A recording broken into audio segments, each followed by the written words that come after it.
अभी अभी तो सूर्यास्त हुआ है देवी, और यह उचित समय नहीं है संतान धारण करने के लिए। इस बेला में संतान धारण करने से उनमें तामसिक गुण आ जाते हैं देवी, और बड़े होने पर उनमें दुष्ट प्रवृत्ति पूरी तरह से छा जाती है। नहीं स्वामी, नहीं, मैं प्रतीक्षा नहीं कर सकती। पति के समय पर पत्नी का भी कुछ अधिकार अवश्य होता है, और पति पत्नी के संबंधों में पत्नी की इच्छा का सम्मान होना चाहिए स्वामी। यदि यही आपकी इच्छा है देवी, तो हम अपने कर्तव्य का पालन अवश्य करेंगे।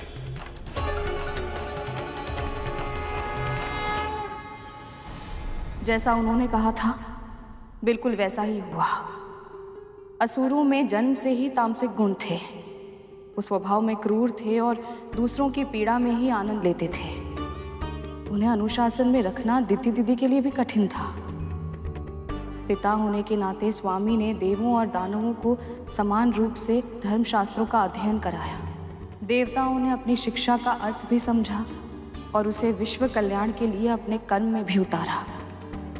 पर असुरों ने धर्म और तपस्या का मार्ग केवल तब चुना जब उन्हें ईश्वर को विवश करके वरदान लेना था, और फिर उन्होंने उस वरदान का उपयोग सदैव विनाश के लिए ही किया। जब ऐसा बार बार होने लगा तो स्वामी अपनी संतानों से निरासक्त हो गए। शिक्षा देने के बाद उन्होंने सभी संतानों को अपने कर्म के अनुसार फल भोगने के लिए छोड़ दिया। अपनी संतानों के विवादों में ना वो किसी की रक्षा के लिए बीच में आए और ना ही किसी के समर्थन के लिए। जैसे ना वो मेरे लिए आए, ना ही मेरी संतानों के लिए, है ना? मैंने ऐसा नहीं कहा दीदी। नहीं कहा, किंतु कहना यही चाहती थी ना। तेरा पुत्र वैकुंठ से लौट आया तो तू अपना स्थान भूल गई है। मत भूल कि तू एक दासी है। तू मुझे ज्ञान देने का प्रयास कर रही है। मुझसे एक ज्ञान ले, ध्यान से सुन। पिता निरासक्त हो सकते हैं, किंतु एक मां अपने तन से एक नए जीवन को जन्म देती है, तो वो भला अपनी संतानों के लिए निरासक्त कैसे हो सकती है? उसकी केवल इतनी ही कामना होती है कि उसके पुत्रों का भविष्य उज्जवल हो। वो केवल इतना चाहती है कि उसके पुत्र शक्तिशाली हो, समस्त संसार का सुख भोगे और सब पर राज करे। मां होने के नाते मेरे पुत्रों के लिए जो आवश्यक होगा मैं वो सब करूंगी।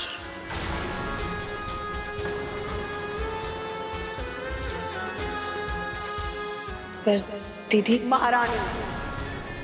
महारानी हूं मैं। इसके पहले कि मेरी क्रोध की सीमा पार हो, चली जाए यहां से।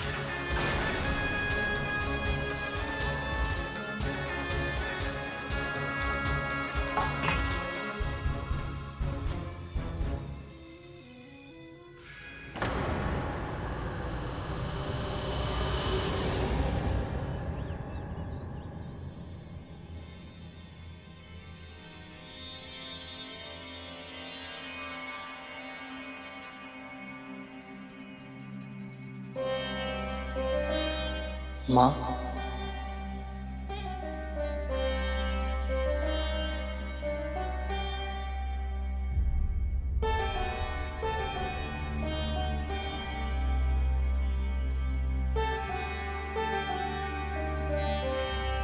महारानी,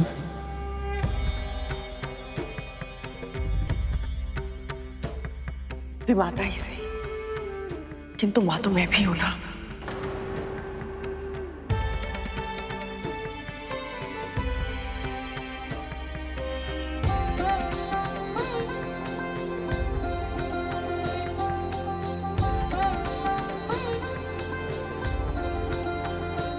क्या देख रहा है तू? अपना सौभाग्य। मैं उन्हें देख पा रहा हूं जिन्हें देखना दुर्लभ है। मुझे प्रभु श्री विष्णु के दर्शन मिल रहे हैं महारानी।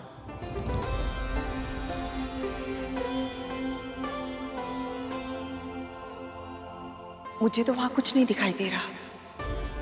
तुझे प्रभु कहां से दिखाई दे रहे हैं? जब से मैं वैकुंठ में उनके दर्शन करके आया हूँ, तब से जब भी मेरा मन थोड़ी देर के लिए विस्थिर होता है, तो मुझे सभी वस्तुओं में, वातावरण में, चारों दिशाओं में बस प्रभु ही दिखाई देते हैं। किंतु ये कैसे संभव है? जब मन में शंका का अंधेरा नहीं, भक्ति का प्रकाश निवास करता हो, तो सब कुछ संभव है महारानी।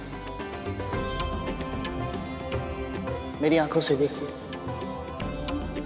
वो जो छोटा बादल दिख रहा है, वो मेरे प्रभु के शीश का मुकुट है, और उसके नीचे जो एक हल्का बादल है, वो उनका श्याम सुंदर मुख है।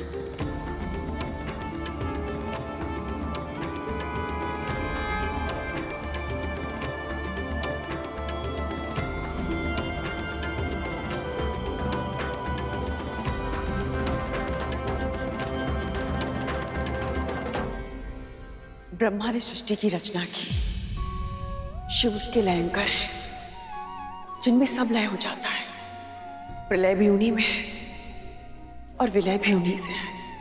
पर प्रभु विष्णु, आप समस्त संसार में व्याप्त हैं, कण कण में वास करते हैं। आप हमारे पालन करता है प्रभु। जब इस धरती पर अधर्म बढ़ता है, तब आप अवतार लेते हैं, ताकि अधर्म का नाश हो और धर्म की पुनर्स्थापना। आप महान हैं प्रभु, आप महान हैं। महारानी, आप श्री नारायण के बारे में इतना कैसे जानती हैं? तुझे क्या लगता है बस तेरी माँ को ही नारायण के बारे में पता है? मेरी तरह महारानी भी दक्ष पुत्री है। प्रभु भक्ति हमारे पूरे परिवार की रगों में रक्त की तरह बहती है। एक सत्य बताऊं तुझे, बचपन में विष्णु जी के पहले अवतार की कथा इन्होंने ही सुनाई थी मुझे।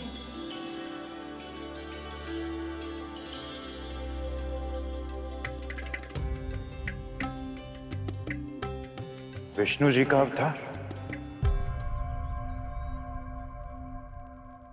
सत्य मां, प्रभु ने पृथ्वी में जन्म लिया था। पर कौन सा अवतार मां, और क्यों? प्रभु विष्णु कहते हैं, जब जब धर्म की हानि होती है और अधर्म की वृद्धि होती है, तब तब सत्पुरुषों का उद्धार करने के लिए, पापियों का विनाश करने के लिए और बुराई को मिटाने के लिए तथा धर्म की पुनर्स्थापना करने के लिए वो प्रकट होते हैं। महारानी, मुझे इस कथा को जानने की बहुत इच्छा हो रही है। हम सभी सुनना चाहते हैं महारानी, और आपसे अधिक सुंदर ढंग से इस कथा को और कोई नहीं कह सकता। सुनाइए ना। ठीक है।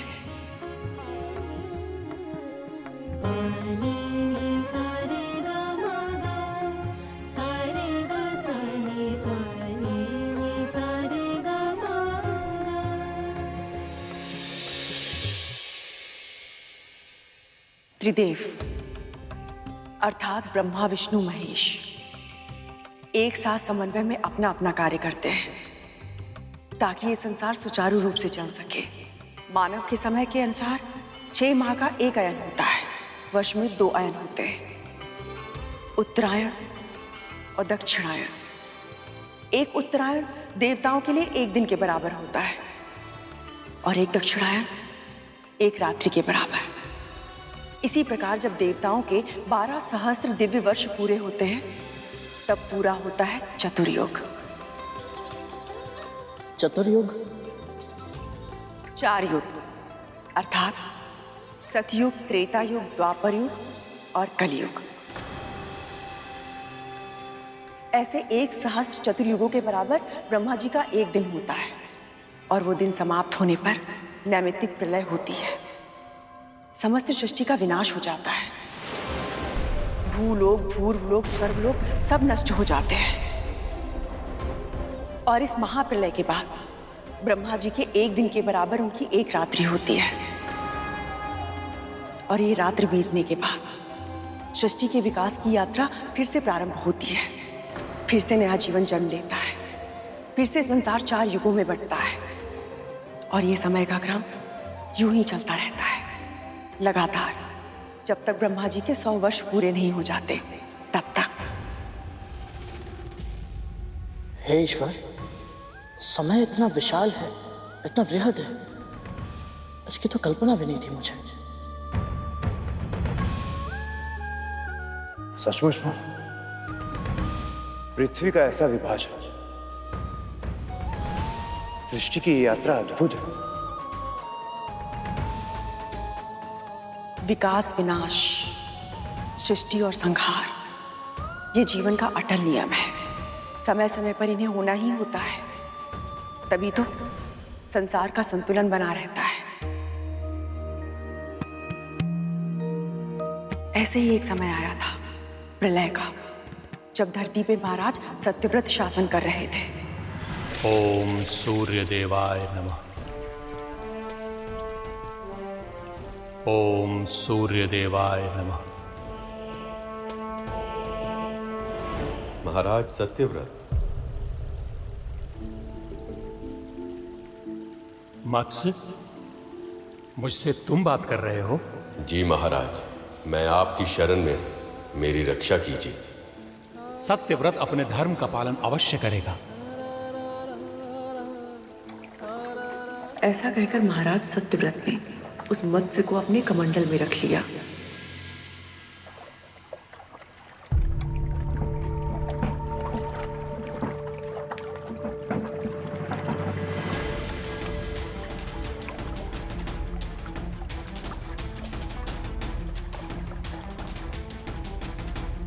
पर शीघ्र ही उस मत्स्य के आकार में वृद्धि हो गई और कमंडल उसके लिए छोटा पड़ने लगा।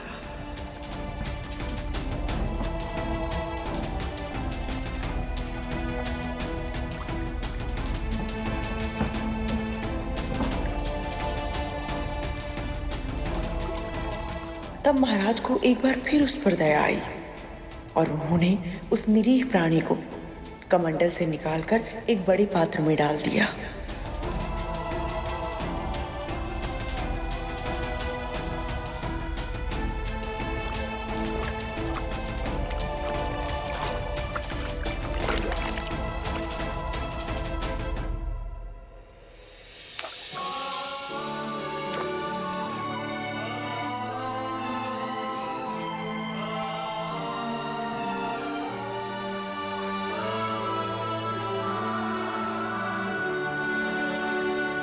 पर फिर एक दिन तीव्र ध्वनि से चौंक कर जब महाराज उस कक्ष में आए तो उन्होंने देखा कि वो बड़ा पात्र भी उस मत्स्य को समा पाने में सक्षम नहीं था। मत्स्य का आकार और भी बढ़ चुका था, पात्र टूट चुका था और मत्स्य अपने जीवन के लिए संघर्ष कर रहा था।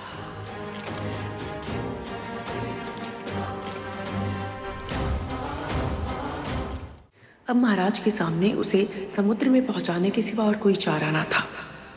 जैसे ही मत्स्य ने उस अनंत जलराशि वाले समुद्र में प्रवेश किया, अचानक वातावरण बदल गया। बिजली कड़कने लगी, बादल गरजने लगे। अंधकार और प्रकाश के संयोग से अलौकिक दृश्य छा गया और महाराज सत्यव्रत को उस मत्स्य की महिमा का आभास हो गया। आप कोई साधारण मत्स्य नहीं है, अवश्य ही कोई दिव्य आत्मा है। अपना सच्चा स्वरूप दिखाने की कृपा कीजिए देव।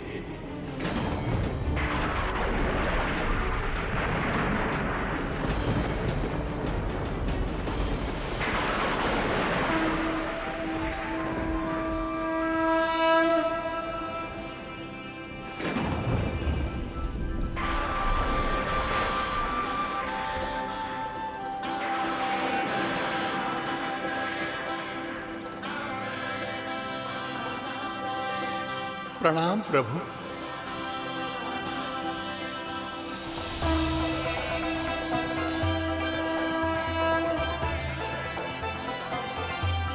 हे राजन, ये समस्त संसार 7 दिन के बाद नष्ट हो जाएगा। असुर हयग्रीव ने वेदों को चुरा लिया, अज्ञान की कालिमा और उससे उत्पन्न हुई दुष्टता चारों ओर फैल गई है।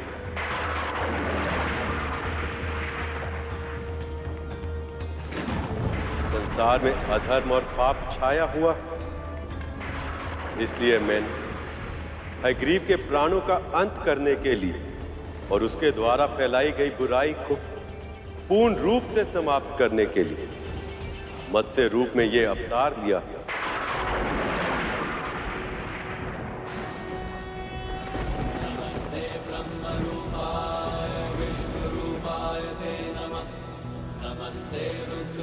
आज से ठीक 7वें दिन पृथ्वी पर विनाश का तांडव होगा।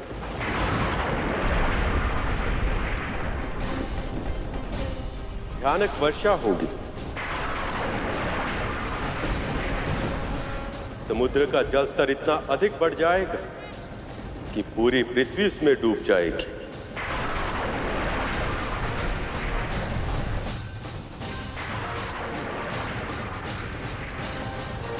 ऐसा विध्वंस होगा कि 10 दिशाओं में जल के अतिरिक्त और कुछ दिखाई नहीं देगा।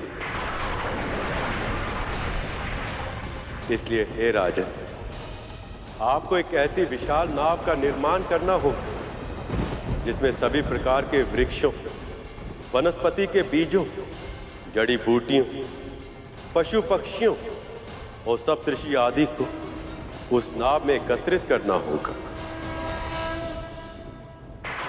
और उसके बाद उस नाव को मेरे मत्स्य अवतार के साथ बांधना होगा ताकि प्रलय काल में मैं आप सबकी रक्षा कर सकूं।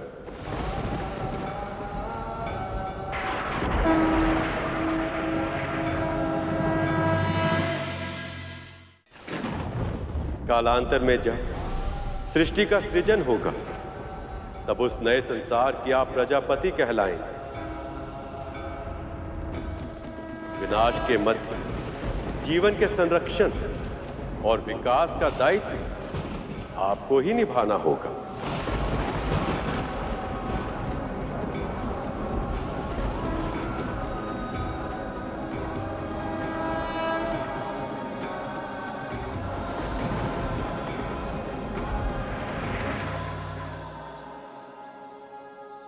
माँ, तो प्रलय थी कैसे? और मां विष्णु जी ने मत्स्य अवतार लेकर सबको मृत्यु के मुख से सुरक्षित बाहर कैसे निकाला, यह भी बताइए ना। प्रभु विष्णु के आदेश से प्रेरणा पाकर महाराज सत्यव्रत ने एक विशाल नाव बनाई। तभी अचानक वातावरण बदलने लगा, सूर्य की किरणें बरसने लगी और उसके भीषण ताप के प्रभाव से पेड़ पौधे जलने लगे। हयग्रीव चारों वेदों के साथ समुद्र में छुपा था। तभी प्रभु विष्णु आधे मानव और आधे मत्स्य अवतार में उसके सामने आए। उन्हें देखकर हयग्रीव उनकी दृष्टि से ओझल होने का प्रयास करने लगा, किंतु मत्स्य की गति अधिक थी। वो जिस दिशा में जाता, मत्स्य उनके सामने आ जाता।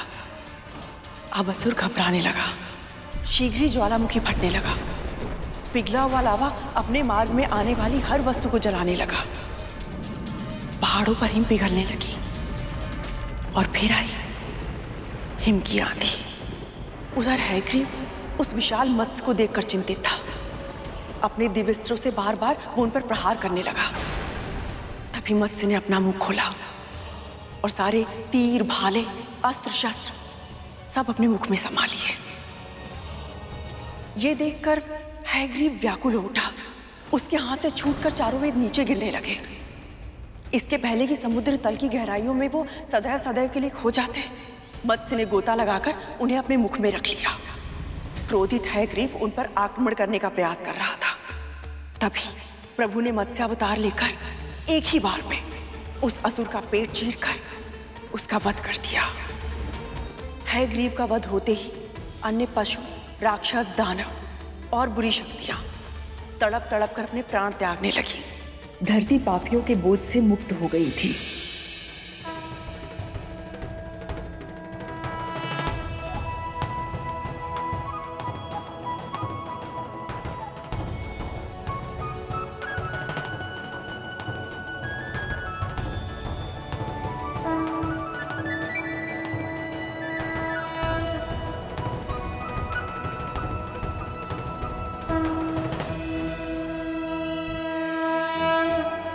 आपकी कथा सुनकर मुझे परम सुख और शांति की अनुभूति हो रही है,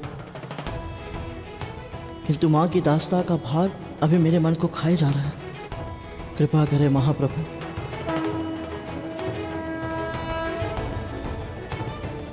मेरी माँ को इस दास्ता से मुक्त कराने में मेरी सहायता करें।